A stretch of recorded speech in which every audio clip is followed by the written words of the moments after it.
Fast, focused, and fearless. Here's everything you need to know as you jumpstart your day. I'm Diego Castro. The Philippines' economic growth slows down amid high inflation and interest rates. Here's the report. 4.3%. That's what growth in the second quarter came in at, according to the Philippine Statistics Authority. This figure is far below market expectations, with the Business World survey of 21 economists expecting growth of at least 6%. It's also far below the 7.5% logged in the same period last year. NED attributed the slowdown to various factors, but primarily to high commodity prices and higher interest rates set by the Bangko Sentral. The prices are still elevated. What has slowed down is the pace, of the pace in the increases of prices. The lag effects nga ng mga uptick in the interest rates last year and early this year, we are feeling that now, especially dun sa investment, and even sa mga household purchases of durable goods. Makikita, people postponed their spending on durable goods. That means to hit the government's target of between 6 to 7% this year, the economy would have to grow at least 6.6% in the second half of 2023. NED Secretary Arsenio Balisacan remains optimistic. The economic team is closely monitoring domestic and external developments and is ready to make policy adjustments to ensure that we attain our medium-term growth targets. We firmly believe that the prospects of the Philippine economy remain strong and positive. But economists are worried rising consumer prices globally could hurt growth even more in the coming months. For instance, a ban on rice exports in India and weather disturbances in Southeast Asia have pushed up rice prices to a 15-year high. Not to mention agri-damage due to typhoons Egay and Falcon have reached nearly 3 billion pesos now. Experts also point out that the 2024 budget, which is currently being deliberated in Congress, has a lot of leakages. Confidential funds, intelligence funds are not productive funds. They're just basically saying that we're going to watch our people and we need money to watch our people. I think we need to put that money into productive means.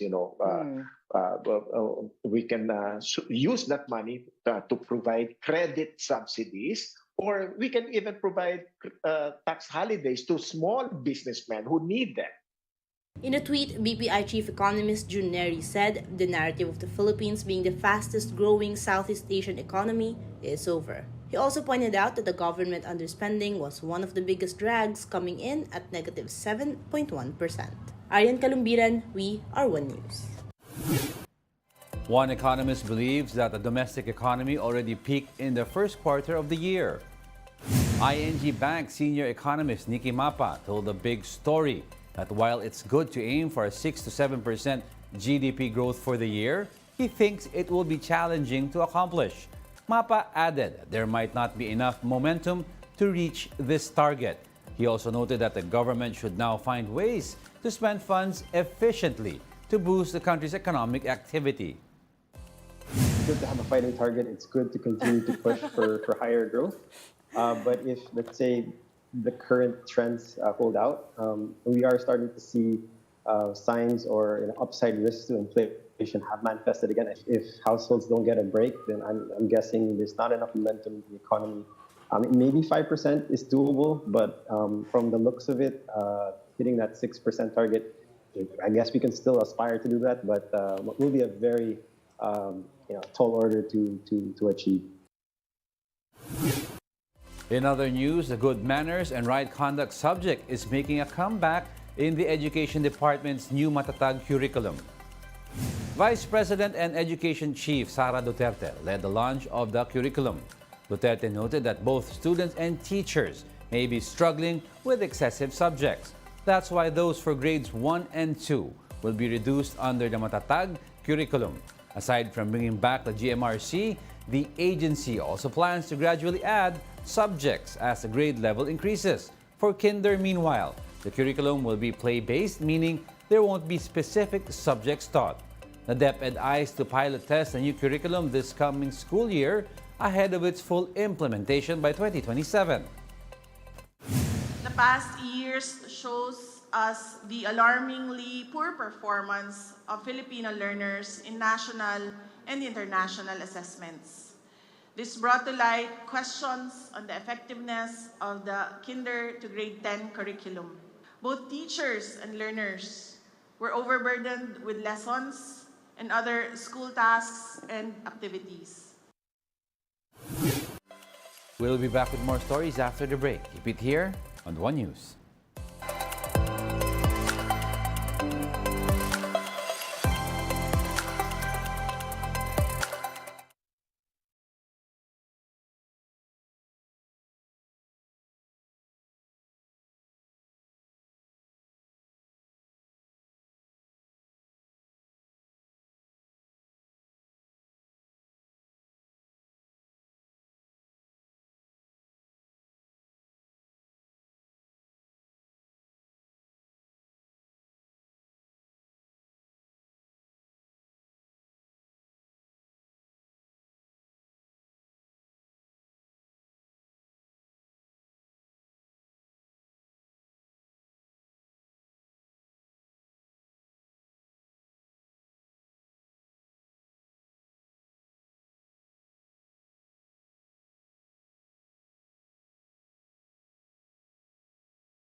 You're still watching One News Now. I'm Diego Castro.